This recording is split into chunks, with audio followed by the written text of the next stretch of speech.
خطیب جامع مسجد اعظم و مرکزی مذہبی رہنما علاقہ بنی کے تارٹ،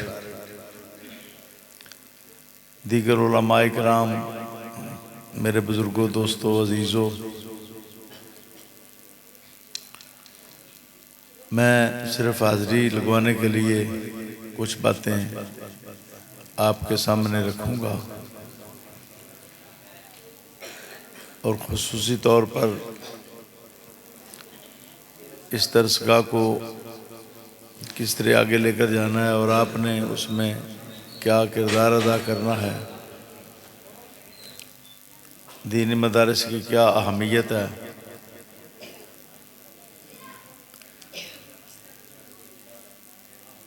مولانا حافظ قاری محمد یوسف قادری صاحب رحمۃ اللہ تعالی علیہ، جنہوں نے اس ادارے کی بنیاد رکھی، وہ بیک وقت حافظ بھی تھے، قاری بھی تھے، عالم بھی تھے، مدرس بھی تھے، خطیب بھی تھے اور شیر بیشہ اہل سنت بھی تھے۔ ہمیشہ ہر جگہ پر جہاں بھی ضرورت ہوتی،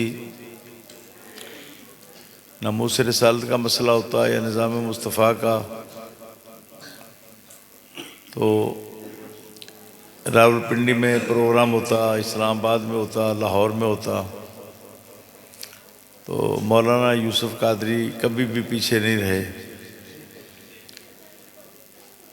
اور وہ اپنا کردار ادا کرتے تھے، بالکل ڈرتے نہیں تھے۔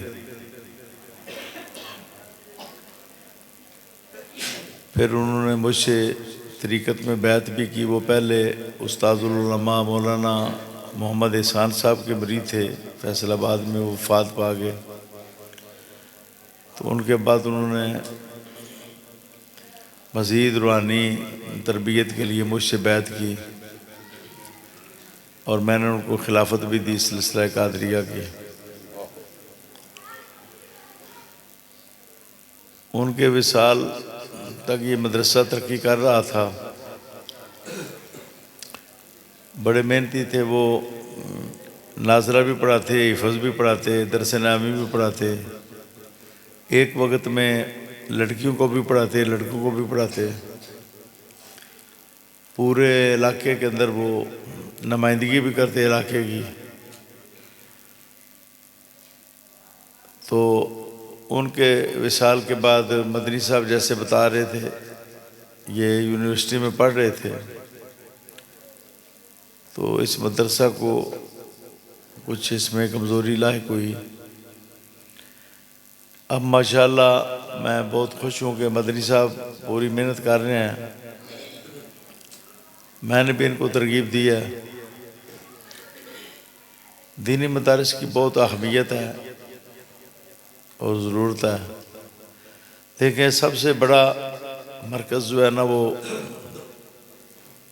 خانہ کعبہ ہے، مسجد حرام ہے، اسلام کا جو سب سے بڑا مرکز ہے وہ مسجد حرام خانہ کعبہ ہے۔ اس کے بعد پھر مسجد نبوی کا بھی بہت مرتبہ ہے، بہت مقام ہے۔ یہ روبے زمین پر جتنی مسجدیں ہیں یہ خانہ کعبہ کا ذل کہلاتی ہیں، خانہ کعبہ کی بیٹیاں کہلاتی ہیں۔ یہ تمام مسجدیں خانہ کعبہ کی بیٹیاں ہیں، مسجد حرام کی۔ اور یہ خانہ کعبہ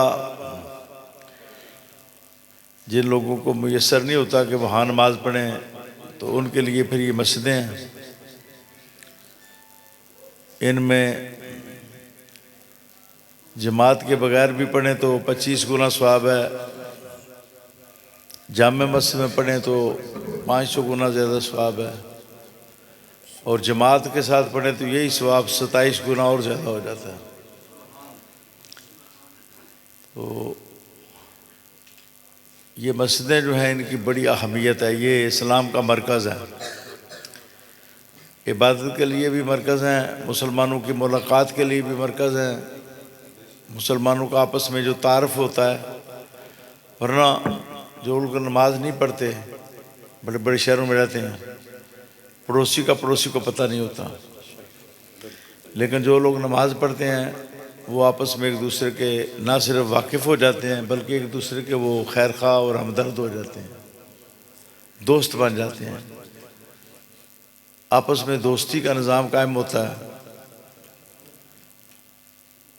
تو عبادت کے علاوہ مسجدوں میں قرآن پاک کی تعلیم ہوتی ہے اور دین کی تعلیم ہوتی ہے۔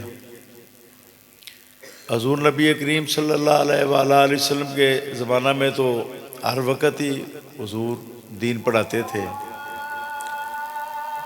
آج کل تو ہمارے اکثر علماء جو ہیں یہ سیل پسند ہو گئے ہیں، نماز پڑھائی اور کھسک گئے مسجد سے، ٹیوشن پڑھانے کے لیے کھسک گئے، ختم پڑھنے کے لیے کھسک گئے، کسی اور کام کے لیے کھسک گئے۔ حضور نبی کریم صلی اللہ علیہ وآلہ وسلم کے بارے میں جو میں نے پڑھا، آپ نے کبھی ساری زندگی کسی کو نہیں کہا کہ میں آج تھک گیا ہوں، میں بیمار ہوں، مجھ سے کل پوچھ لینا۔ ساری رات بھی حضور سے پوچھتے لوگ تو آپ بتاتے، صبح کی نماز پوچھتے تو حضور بتاتے، ظہر کی نماز کے بعد پوچھتے تو بتاتے حضور۔ اتنا حضور نے صحابہ کو پڑھایا کہ سارے صحابہ ہی عالم بن گئے۔ حضور کے وصال کے بعد جہاں کہیں کوئی صحابی ملتا تو وہاں پر بھیڑ لگ جاتی نمازوں کے بعد، اور لوگ کہتے کہ وہ کونے میں رسول کریم کا صحابی بیٹھا ہوا ہے، ان سے مسائل پوچھو، اور ہر صحابی وہ مسائل بتاتا لوگوں کو۔ اتنی حضور نے محنت کی، سرکار دو عالم صلی اللہ علیہ وآلہ وسلم نے۔ میں نے پھر اپنی زندگی میں اپنے استاد محترم مفتی اعظم پیر سید ابوالبرکات شاہ صاحب، والی جامعہ حزب الاناف لاہور، ان کو دیکھا کہ وہ ان کے پاس جج آتے، وکیل آتے، علماء آتے، بڑے بڑے علماء۔ مفتی عبدالقیوم صاحب کو میں نے دیکھا، جامعہ نظامیہ والے، وہ ان کے پاس مسائل پوچھنے کے لیے آتے، اور بھی مفتی محمد حسین نعیمی صاحب۔ میں ان کے پاس فتویٰ روسی کی ٹریننگ حاصل کرتا تھا 1973-74 میں، تو میں تو 12 بجے چلا جاتا تھا، مجھے پتہ نہیں وہ کس وقت سوتے تھے۔ لوگ ان کے پاس پوچھتے رہتے، وہ کبھی نہیں کہتے تھے میں بوڑھا ہوں، میں بیمار ہوں، جیسے میں نے آپ سے کہا جی میں بیمار ہوں، انہوں نے کبھی نہیں کہا میں بیمار ہوں۔ وہ بتاتے ہی رہے، لوگ پھر پوچھ کے چلے جاتے، پھر بعد میں پتہ نہیں کس وقت سوتے تھے، مجھے نہیں پتا۔ میں نے ان کو نہ ساری زندگی کبھی جتنی دیر میں وہاں رہا لاہور میں نے ان کو رات کو یہ نہیں کہتے ہوئے سنا کہ میرے سونے کا ٹائم آ گیا۔ دوپہر کو بھی یہی حال تھا، دوپہر کو اپنے مصلے پر ہی کھانا کھاتے اور لوگ پوچھتے رہتے، بتاتے رہتے۔ اکثر قیلولہ نہیں کرتے تھے، کوئی آدمی بھی نہ رہے تو پھر تھوڑا سا قیلولہ کر لیتے تھے۔ نماز مسجد میں جماعت سے ادا کرتے، انتہائی باعمل تھے۔ باقی قبلہ سید صاحب کے سوا میں نے کوئی عالم نہیں دیکھا جو اپنے آپ کو 24 گھنٹے پیش کرے، مجھ سے مسئلہ پوچھ لو، مجھ سے پڑھ لو، سیکھ لو۔ تو یہ اصل میں حضور سید دو عالم صلی اللہ علیہ وآلہ وسلم کا طریقہ تھا۔ آپ نے مکہ شریف میں تو دار ارقم تھا، صحابی رسول حضرت ارقم کا گھر، وہاں پر آپ پڑھاتے تھے۔ اس وقت سختی ہوتی تھی، ظلم کرتے تھے صحابہ پر، کفار مارتے تھے، پیٹتے تھے، بے عزتی کرتے تھے، حملہ کر دیتے تھے۔ تو یہ ایک الگ طرف میں دار ارقم تھا، تو وہ نگاہوں سے کچھ اوجھل تھا یہ جگہ جو ہے محلے میں۔ مکہ شریف میں، اس جگہ پر حضور صحابہ کو پڑھاتے رہتے تھے، اسی میں آپ عبادت کرتے۔ وہ ایک مدرسہ کا درجہ حاصل کر گیا، دار ارقم۔ پھر جب حضور مسجد مدینہ منورہ میں تشریف لائے، ہجرت فرمائی، تو مدینہ شریف پہنچتے ہی حضور نے فرمایا کہ مجھے جگہ چاہیے مرکز بنانے کے لیے، مسجد بنانے کے لیے، مدرسہ بنانے کے لیے۔ یتیم بچوں کی جگہ تھی، انہوں نے کہا مفت دیتے ہیں۔ ان کے چچا نے، اسد میں زرارہ نے کہا مفت دیتے ہیں۔ فرمایا نہیں، یہ یتیم بچوں کی ہے، میں اس کی قیمت ادا کروں گا۔ تو خلیفہ اول ابو بکر صدیق رضی اللہ عنہ نے قیمت ادا کی۔ یہ مسجد نبوی جس میں آپ نماز پڑھتے ہیں، اس کو ابو بکر صدیق نے خریدا ہے۔ تو جہاں پر سرکار کا روضہ شریف ہے، ادھر منہ کرتے ہیں جنوب کی طرف، مکہ مکرمہ جنوب میں بنتا ہے، تو ادھر مشرق کی جانب میں حضور کا روضہ ہے، اس کے آگے پھر حضرت سیدہ فاطمہ زہرا کا حجرہ ہے، پھر آگے حضور کی بیٹھک ہے اونچی جگہ،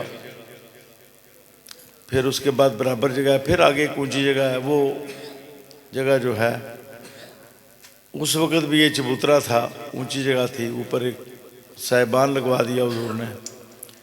یہاں پر حضور نبی کریم کے طالب علم جو ہیں یہ بیٹھتے تھے، آرام کرتے تھے، تکرار کرتے تھے،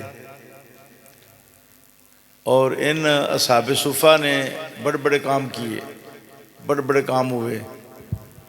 اصحاب صفہ جو ہیں جہاد میں بھی جاتے، غزوات میں بھی، سرایا میں بھی،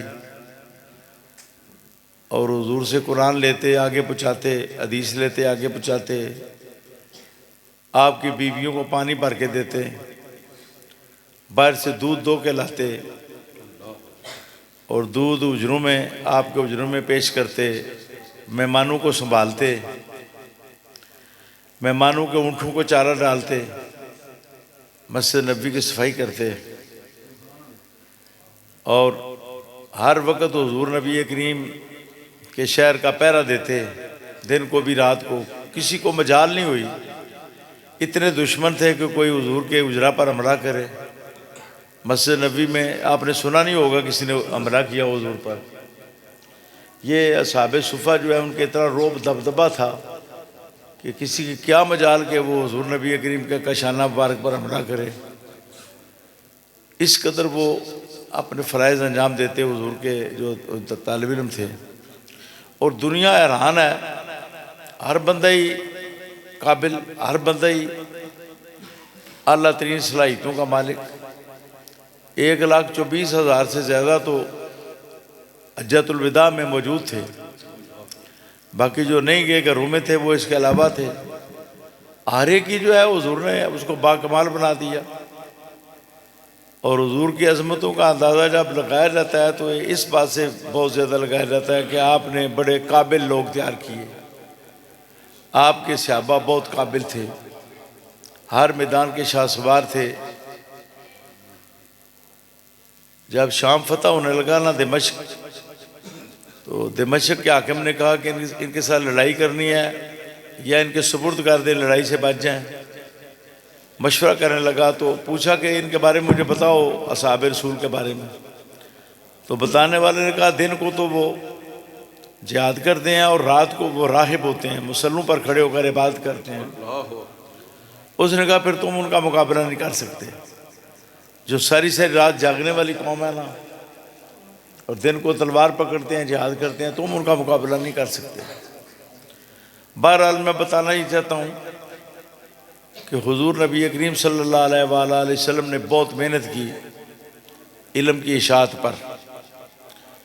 اب میں اس موقع پر آپ کو ایک حدیث سناؤں۔ لوگ کہتے ہیں اللہ ہی داتا ہے اور کوئی داتا نہیں، حالانکہ داتا کا معنی سخی ہوتا ہے، داتا کا معنی کوئی الہ نہیں ہوتا کہ اس کا اطلاق دوسرے پر نہ ہو۔ سخی تو ماشاءاللہ آپ بھی ہو سکتے ہیں۔ آپ میں سے کوئی شخص اٹھے میں کہے جی میں یہ ساری مسجد بنا دوں گا، تو بتاؤ اس کو سخی کہا جائے گا یا بخیل کہا جائے گا؟ جی سخی تو کوئی بھی ہو سکتا ہے. تو یہ حماقت کی انتہا ہے یہ کہنا کہ صرف اللہ دیتا ہے. اللہ تعالیٰ نے اس کا فیض کسی کو عطا نہیں کیا سخاوت کا. تو سرکار نے فرمایا تم جانتے ہو سب سے بڑا داتا کون ہے, سب سے بڑا سخی کون ہے؟ صحابہ جانتے تھے. تو عرض کی حضور آپ ہی بتائیں. اللہ اور اس کا رسول بہتر جانتے ہیں. تو فرمایا سب سے بڑا داتا اللہ ہے. پھر میں اللہ کے بعد میں سب سے بڑا داتا ہوں. اللہ کے بعد میں سب سے بڑا داتا ہوں. یہ حدیث میں موجود ہے. اجود کا لفظ ہے. فارسی میں داتا کہتے ہیں, عربی میں اجود کہتے ہیں سخی کو. فرمایا سب سے بڑا داتا اللہ ہے سخی. اللہ کے بعد میں سب سے بڑا داتا ہوں, اور میرے بعد سب سے بڑا داتا ہے وہ جو علم پڑھائے اور اس کی اشاعت کرے. علم پڑھائے اس کو پھیلائے, آگے اس کو پڑھائے. حضور نے اپنی امت کے ہر عالم کو, ہر استاد کو داتا قرار دیا ہے. اور لوگ ایک شخص کو نہیں مانتے داتا, علی اجویری کو. ہاں جی کمال ہو گئی ہے. حضور نے تو ہر استاد کو داتا قرار دے دیا. میری امت کا ہر عالم ہی داتا ہے, ہر استاد داتا ہے. ہاں جی تو اس پر بہت کام کرنے کی ضرورت ہے علم پر. اب جہالت کا دور ہے بہت. علم جو ہے نا ماند پڑ گیا ہے. اور محراب میں بھی جو لوگ ممبر پر بیٹھتے ہیں سارے عالم نہیں ہوتے, بہت کم عالم ہوتے ہیں, اکثر عالم نہیں ہوتے. اکثر ایسے لوگ ممبر پر بیٹھتے ہیں جو مسائل سے ناشنا ہوتے ہیں. نعرہ تکبیر, نعرہ رسالت. جی ماشاء اللہ ماشاء اللہ. حضرت صاحب زادہ پیر طریقت ضیاء اللہ صاحب بھی تشریف لائے ہیں. خطیب پاکستان صاحب زادہ ذکاء اللہ صاحب بھی تشریف لائے ہیں. اور ان کے تیسرے بھائی حضرت صاحب زادہ صاحب بھی تشریف لائے ہیں. ہاں جی ایسے تشریف لاؤ. اب میں بات کو مختصر کرتا ہوں. ایک تو اس بات کو آپ سمجھیں جو حضرات بیٹھے ہوئے ہیں, تاکہ بچے بھی سمجھیں اس بات کو.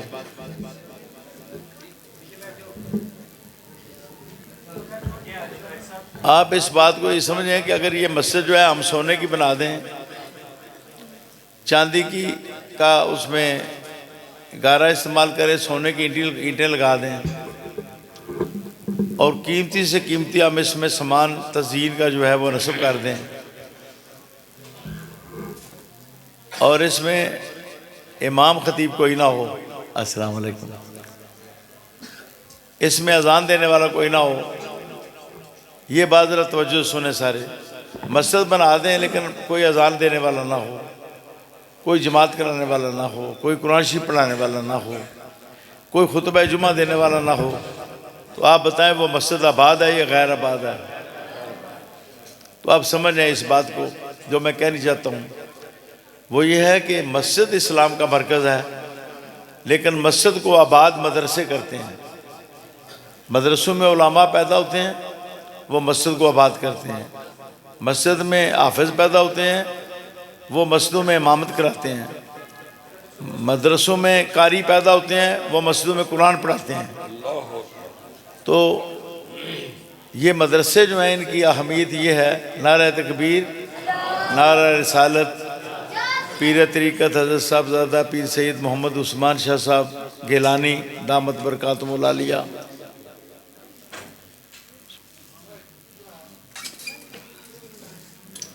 حضرت کے دادا جان جو ہے نا وہ ایسے پیر طریقت تھے کہ وہ علم کی سرپرستی کرتے تھے.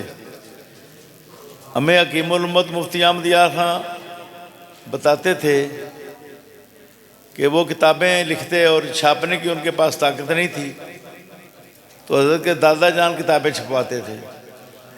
جو پرانی جال حق چھپی ہوئی ہے نا اس پر نام لکھا ہوا ہے حضرت کا, ان کے دادا جان کا. انہوں نے وہ پیسہ فراہم کیا سالہ جال حق کے لیے اور شان حبیب الرحمن کے لیے. اب تو لاہور کے کئی مکتبے چھاپ رہے ہیں. اس وقت آپ کے دادا جان نے حکیم الامت کی کتابیں شائع کی, پیسہ دیا ان میں. تو اس وقت ضرورت اس عمر کی ہے کہ ہم پیسہ خرچ کریں علم پر. پیسہ لگانے کے بغیر کوئی کام نہیں چلتا، کوئی چیز مضبوط نہیں ہوتی. آپ بچے کی تعلیم پر پیسہ خرچ کریں گے تو وہ بچہ پڑھ جائے گا، قابل ہو جائے گا، وہ پھر جا کے کردار ادا کرے گا معاشرے کے اندر. اگر آپ پیسے ہی نہیں لگائیں گے، خاص طور پر دینی تعلیم پر نہیں پیسہ لگائیں گے، اور وہ پیسہ نہ لگانے کی صورتیں میں آپ کو بتاتا ہوں. ایک تو مسجدوں کے اندر امام ہے، امام کی کتنی تنخواہ ہے؟ 10,000 روپے، 15,000 روپے، حد 20,000 روپے. اتنے پیسے چاہے ایک لوہار کما لے، جو لوہارا کام کرے دکان میں بیٹھ کے، ایک دن میں کما لے. اتنا پیسہ ایک ٹیکسی والا کما لے جتنا آپ مہینے میں تنخواہ امام کو دیتے ہیں. اب کون اپنے بچے کو امام اپنا قاری حافظ بنائے گا یا عالم؟ لوگ کہیں گے اس میں تو خرچے ہی پورا نہیں ہوتا. عالموں کا تو خرچے ہی پورا نہیں ہوتا. ایک پروفیسر ہے، وہ 80,000 90,000 لاکھ روپے تنخواہ لے رہا ہے، وہ اتنی پینشن آگے لے رہا ہے ریٹائر ہونے کے بعد. اس کی ریٹائرمنٹ کے بعد پیسہ بھی کوئی نہیں، اور جب چاہے دھکا دے دیں مسجد سے. تو یہ ہم علم کو ہم بھی کمزور کر رہے ہیں. میں آپ کو یہ بتانا چاہتا ہوں، آپ کی اس کی طرف توجہ مبذول کرانا چاہتا ہوں. علم دین کو ہم کمزور کر رہے ہیں. کمزور اس طرح کر رہے ہیں کہ مسجدوں کے پاس اتنے فنڈ ہیں، لاکھوں روپے مسجدوں کے بینکوں میں جمع ہوتے ہیں. ہر خوشی غمی پر لوگ مسجد کو پیسہ دیتے ہیں، اور عام لوگ مسجد کے امام کے لیے اجرا نہیں بناتے. اجرا بنائے تو چھوٹی سی اجری ہے، مسجد نال ایک اجری بنا دو امام صاحب. اجرا بھی نہیں، اجری بنا دو. ہاں جی، اپنے گھر کے اندر آپ بڑے بڑے کچن بناتے ہیں، پتہ چلتا ہے یہ تو بڑا کوئی حال ہے، بہت بڑا کچن جو ہے آپ کا، اور ساری سہولتیں اور بے شمار کمرے. کچھ کمروں کے بارے میں بتا ہی نہیں سکتے کہ یہ کس مقصد کے لیے اتنے کمرے بناتے ہیں. حتیٰ کہ کتوں کے لیے امیر لوگ کوٹھیوں میں کمرے بناتے ہیں. لیکن جس شخص نے مصلی رسول کو آباد کرنا ہے، اس کے لیے ہم مسجد بناتے ہیں، مکان کوئی نہیں بناتے. مسجد کو آباد تو امام نے کرنا ہے، امام نے مکان میں رہنا ہے. مکان باعزت ہونا چاہیے. باعزت ہوگا تو اور بھی لوگ امام بننے کی کوشش کریں گے. اب لوگ کیوں بچے کہتے ہیں ہم نے ڈاکٹر بننا ہے؟ اس لیے کہ ڈاکٹر جو ہے اس کی بڑی فیس ہوتی ہے، بڑی آمدن ہوتی ہے. انجینئر بننا ہے، سائنسدان بننا ہے، یہ بننا ہے، وہ بننا ہے. لیکن اب لوگوں میں رجحان کمزور پڑ گیا. مادیت کا دور ہے. پہلے تو لوگ تکلیفیں اٹھا کر پڑھ لیتے تھے، پتے کھا کے بھی پڑھ لیتے تھے، ہم نے دیکھے ایسے لوگ. اب مادیت کا دور ہے. اب لوگ دیکھتے ہیں کہ میرا گزر اوقات کیسے ہوگا. اس وجہ سے تنخواہیں بہت کم ہیں. خطیبوں کی تنخواہیں بہت کم ہیں، اماموں کی تنخواہیں بہت کم ہیں. مدرسوں پر ہم پیسہ لگانے کے لیے تیار نہیں ہیں. لہذا قابل اساتذہ جو ہے نا وہ آپ رکھ نہیں سکتے مدرسوں میں. جب تک قابل معلمات نہیں ہوں گی، قابل معلم نہیں ہوں گے، تو کس طرح آپ کی بچیاں قابل بنیں گی؟ اس کا آپ اندازہ لگائیں. اس کے لیے آپ کو پیسہ خرچ کرنا پڑے گا. اور جس مدرسے میں آپ کوئی 2-4 قابل استاد رکھیں گے نا، اس کی پھر آگے کارکردگی آپ کو نظر آئے گی. چند سالوں کے بعد قابل بچے فارغ ہوں گے، قابل بچیاں فارغ ہوں گی. پھر وہ جس جگہ پر جائیں گی جا کے دین کی شمع کو روشن کریں گی. اپنے خاندان کے اندر وہ اصلاحات کریں گی، اپنے علاقے میں اصلاحات کریں گی، وہ تبلیغ دین کریں گی. جس مجلس میں بیٹھیں گی وہ دین کی بات کریں گی، لوگوں کو عقیدہ سمجھائیں گی، لوگوں کو اخلاقیات سمجھائیں گی، لوگوں کو عبادات سمجھائیں گی، لوگوں کو دین کے بارے میں قائل کریں گی. تو اصل جو مسئلہ ہے وہ ہم دین پر پیسہ خرچ کرنے کے لیے تیار نہیں ہیں. یہود و نصارہ نے کوئی ایسی نفرت پیدا کر دی ہے مسلمانوں کے دلوں میں مدارس کے خلاف، علم اور علماء کے خلاف، کہ اس نفرت کی وجہ سے میڈیا کے ذریعے نفرت پیدا کی جا رہی ہے. جو لوگ باہر پڑھنے کے لیے جاتے ہیں ان کو بڑے عجیب طریقے سے ان کو ٹرین کیا جاتا ہے، دین کے خلاف نفرت پیدا کری. یہ تو لڑاتے ہیں جی، مدرسے تو لڑاتے ہیں، دینی تعلیم تو لڑاتی ہے آپس میں انسانوں کو. کئی ان کے ہیں بنیادیں بنا کے تو نفرت پیدا کرتے ہیں، اور نفرت پیدا کر کے وہ لوگوں کو دین سے دور کر رہے ہیں. تو میں اب جو پیغام ہے میرا وہ یہی ہے اگر آپ دین کو مضبوط کرنا چاہتے ہیں تو اس پر پیسہ لگائیں، آپ پیسہ لگائیں۔ دیکھیں قرآن کریم میں اللہ تعالیٰ نے جاہدوا باموالہم وانفسہم، جہاد میں اللہ تعالیٰ نے مال کا پہلے ذکر کیا ہے، جان کا بعد میں کیا ہے۔ جنہوں نے جہاد کیا کس کے ذریعے؟ اپنے مالوں کے ذریعے اور اپنی جانوں کے ذریعے۔ پہلے مال ہے پھر جان ہے۔ حضور تبوک میں بعد میں پہنچے، پہلے حضور نے فرمایا لاؤ بھائی جو لانا ہے لاؤ، اونٹیاں لاؤ، اونٹ لاؤ، گھوڑے لاؤ، سونا لاؤ، چاندی لاؤ، دراہم لاؤ، دنانیر لاؤ، اسلحہ لاؤ۔ پہلے حضور نے مال اکٹھا کیا، اس میں صدیق اکبر سارے لے کر آ گئے۔ ضرورت تھی نا، اس کی ضرورت تھی پیسے کی دین کو، تو صدیق اکبر نے قیمتی لباس بھی اتار کے آپ نے ٹاٹ کا لباس پہن لیا۔ حضرت عثمان غنی نے 20,000 افراد تیار کیے جنگ کے لیے، 30,000 تھے جن میں 20,000 حضرت عثمان غنی نے تیار کرائے۔ اس طرح اور بھی صحابہ نے بڑھ چڑھ کر حصہ لیا اس میں۔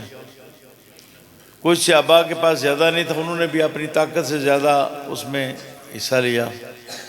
تو میرا پیغام تو آپ کے لیے یہی ہے کہ اگلے سال اگر زندگی رہی میں آؤں تو یہاں پر مجھے کچھ چیز نظر آنی چاہیے۔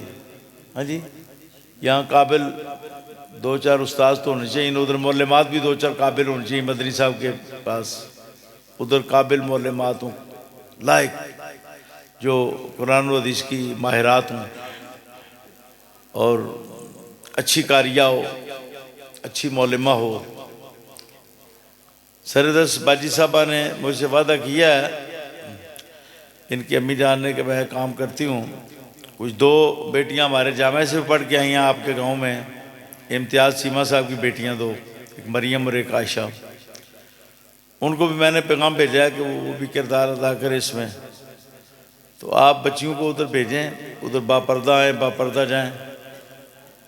اور میں یہی چاہتا ہوں کہ اس سے عمرانی شریف میں باپردہ نظام ہے، یہاں بھی باپردہ ہو۔ میں آپ کو بالکل سچ کہہ رہا ہوں،